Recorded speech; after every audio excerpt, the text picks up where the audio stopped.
Sestre Bostjančić popele se na najviši svjetski vrh i postale prva ženska ekspedicija koja je osvojila Mount Everest. Dobar vam večer.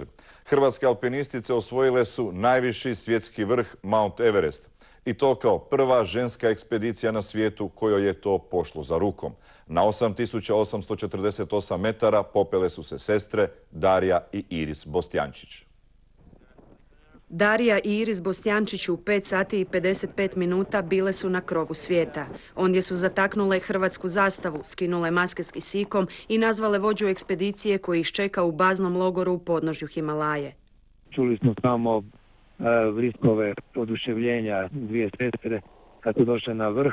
Na vrhu su zvučale kao da sjede tu negdje pored nas, a ne na 8850 metara.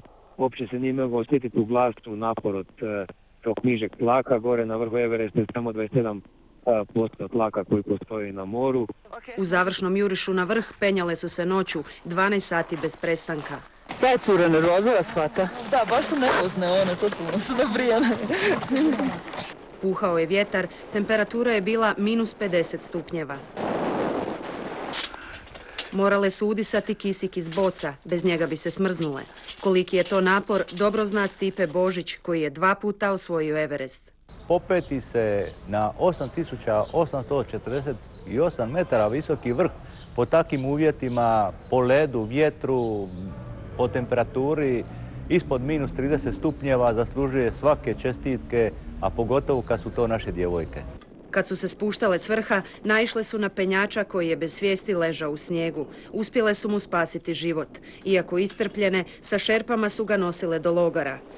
Njih dvije sada spavaju, a za 2 dana kad se odmore, krenut će prema baznom logoru. Adima! Dariji Bostjančić je 31 godina, medicinska je sestra. Iris Bostjančić ima 29, inženjerka je geologije. U vrijeme kad su se rodile, Stipe Božić osvajao je Everest.